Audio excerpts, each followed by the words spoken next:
अस्सलाम वालेकुम। प्यारे दोस्तों, सब्र आमतौर पर धैर्य के रूप में जाना जाता है। किसी कठिन परिस्थिति के प्रति नकारात्मक प्रतिक्रिया करने से खुद को रोकना, जीभ को शिकायत करने से और शरीर के अंगों को खुद को या दूसरों को नुकसान पहुंचाने से रोकना है। कुरान और प्यारे पैगंबर की सुन्नत में सब्र का बहुत जिक्र किया गया है। तो प्यारे दोस्तों, आज का वाकया है भी आपको सब्र करने की सीख देगा, क्योंकि जब एक मुस्लिम शख्स को गैर मुस्लिमों ने जहाज से समंदर में फेंक दिया, उसके बाद उसके साथ क्या मोजीजा हुआ, जिसको सुनकर आप भी हैरान और परेशान हो जाएंगे। इसलिए आप इस वीडियो को आखिर तक जरूर देखिएगा और कमेंट में अल्लाहू अकबर जरूर लिखें। दोस्तों, एक समुद्री जहाज जिस पर काफी बोझ था, तिजारत का सामान और ताजिर उस जहाज के ऊपर सवार थे। अब सफर के दौरान समंदर में तूफान की वजह से जहाज हिचकोले खाने लगा और बिल्कुल डूबने के करीब हो गया। तो जहाज के कप्तान ने एक तजवीज सबके सामने पेश की कि देखिए, जहाज के ऊपर बोझ बहुत ज्यादा हो गया है। अब हम सबको जिंदा रहना है, तो आप लोगों का कुछ सामान समंदर में फेंक दिया जाए तो जहाज थोड़ा हल्का हो जाएगा और हम आसानी के साथ किनारे लग जाएंगे, क्योंकि हमारी जानें ज्यादा कीमती है सामान के मुकाबले में। सबने कप्तान की बात पर इत्तेफाक किया और सबने कहा कि एक जो सौदागर है, यानी एक जो ताजीर है, वह बिल्कुल नया है और वह काफी सामान अपने साथ लेकर आया है। उसका सामान फेंक दिया जाए समंदर में तो इससे हम सब डूबने से बच जाएंगे, और उसका सामान जितना है अगर उतना फेंक दिया जाए तो हमारा जहाज आसानी के साथ किनारे लग जाएगा। सब ताजिरों ने इस बात पर इत्तेफाक किया, लेकिन जिस ताजिर का सामान फेंका जाने वाला था उसने कहा मेरे अकेले का सामान को फेंका जाएगा। लेकिन सब सौदागर ने उस नए सौदागर यानी नए ताजीर के खिलाफ बगावत कर दी और उससे लड़ाई झगड़ा करना शुरू कर दिया, और झगड़ा इतना बढ़ गया कि सब ताजिरों ने मिलकर उस नए ताजिर यानी उस नए सौदागर को उसके सामान के साथ उठाकर समंदर में फेंक दिया और अपना सफर जारी रखा। ताजिर को तो समुंदर में फेंक दिया गया। वह ताजिर बहुत देर तक लहरों से लड़ता रहा, लेकिन कुछ देर के बाद जब वह होश में आया तो उसे मालूम हुआ कि समंदर की लहरों ने उसे किसी वीरान और नामालूम जजीरे पर लाकर किनारे कर दिया है। दूर तक कोई ठिकाना था, बस छोटा सा जंगल और पानी ही पानी। सौदागर बड़ी मुश्किल से उठा, सांस ली, यहां तक कि वह चल भी नहीं पा रहा था। वह घुटने के बल गिर गया और कहा, या अल्लाह, इस मुश्किल सूरत हाल में मेरी जान को बचा ले। कई दिन वहां पर ताजिर के गुजर गए। उस दौरान ताजिर ने दरख्त के फल खाए, खरगोश का शिकार करके उससे अपना गुजारा किया।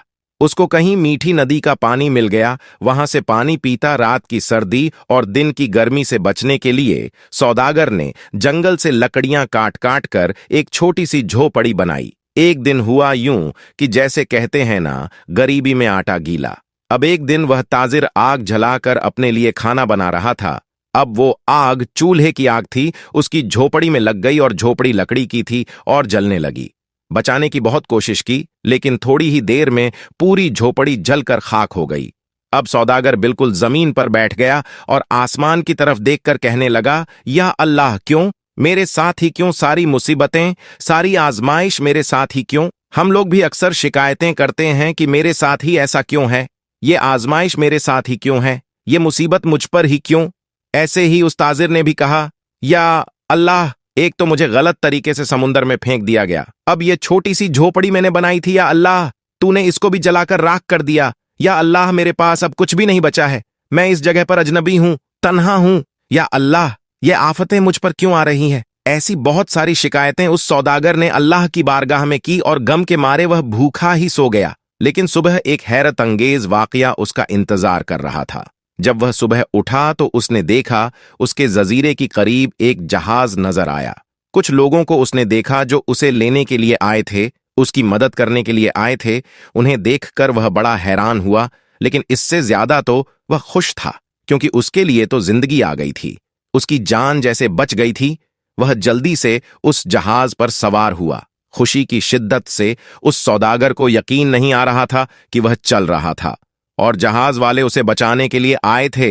इस अनजान जगह पर कोई यकीन नहीं कर पा रहा था कि आखिर मेरे पास यह लोग कैसे आ गए, उनको मेरे यहां होने का पता कैसे चला, उन्हें किसने यह बातें बता दी।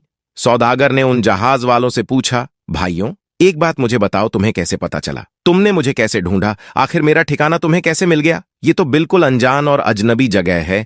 उस सौदागर के इन तमाम सवालों को सुनकर जहाज वालों ने जवाब दिया, हमने यहां पर धुआं उठता हुआ देखा था, तो हमें ऐसा लगा कि कोई शख्स हमें अपनी मदद के लिए पुकार रहा है, क्योंकि समंदर में जब कोई मुसीबत में फंसता है तो इसी तरह से इशारे देता है, और हमें ऐसा लगा कि किसी ने यहां पर आग जलाई है और धुएं के जरिए वह हमें मदद के लिए पुकार रहा है। हम तुमको देखने के लिए यहां पर आए। ये सुनकर ताजिर बड़ा खुश हुआ, अल्लाह का शुक्र अदा करने लगा और उसने अपनी कहानी सुनाई। बल्कि उन लोगों ने पूछा, तुम्हारे साथ क्या क्या हुआ? तो उसने बताया कि सौदागरों ने नाजायज तरीके से उसे उठाकर जहाज से बाहर फेंक दिया, समंदर में उसका सामान भी फेंक दिया गया। वह लोग जो कि जान बचाने के लिए आए थे, उन्होंने कहा, अच्छा तुम उस जहाज के बारे में हमें बता रहे हो, तो मैं आपको बता दूं कि वह जहाज अपनी मंजिल तक नहीं पहुंचा, बल्कि समंदर के लुटेरों ने उस जहाज पर हमला कर दिया, पूरा सामान लूट लिया और सारे ताजिरों को कत्ल कर दिया। सिर्फ तुम अकेले बच गए हो। तुम पता नहीं कैसे बच गए, अल्लाह ने तुम्हें बचा लिया। सौदागर यह सुनते ही ज़ार-उक्तार रोने लगा, वहीं सजदे की हालत में गिर गया और कहने लगा, या अल्लाह, तेरे काम और तेरे फैसले सबसे बेहतर होते हैं। तू जो भी करता है अपने बंदों के लिए बेहतर ही करता है। बस हम ही बेसब्री हो जाते हैं, हमारे अंदर सब्र नहीं होता, वरना बाद में तो पता चलता ही है। अल्लाह, तेरा जो फैसला था वह बिल्कुल सही था। मेरे भाइयों और बहनों और दोस्तों, अगर आपकी हालात बिगड़ जाए तो आप डरे नहीं, आप खौफजदा ना हो। बस इतना यकीन रखें कि खुदा की हर चीज में हिकमत होती है।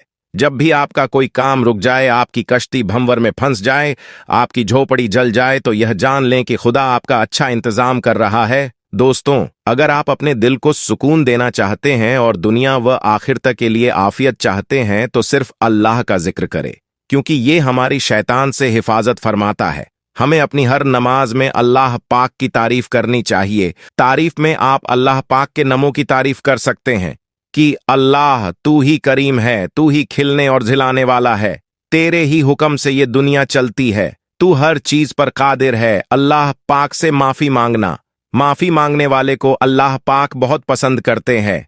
आप रो रो कर गिड़गिड़ाकर अल्लाह पाक से माफी मांग सकते हैं। मुझे उम्मीद है कि आज की इस कहानी को सुनकर आपका ईमान जरूर तरोताजा हो गया होगा।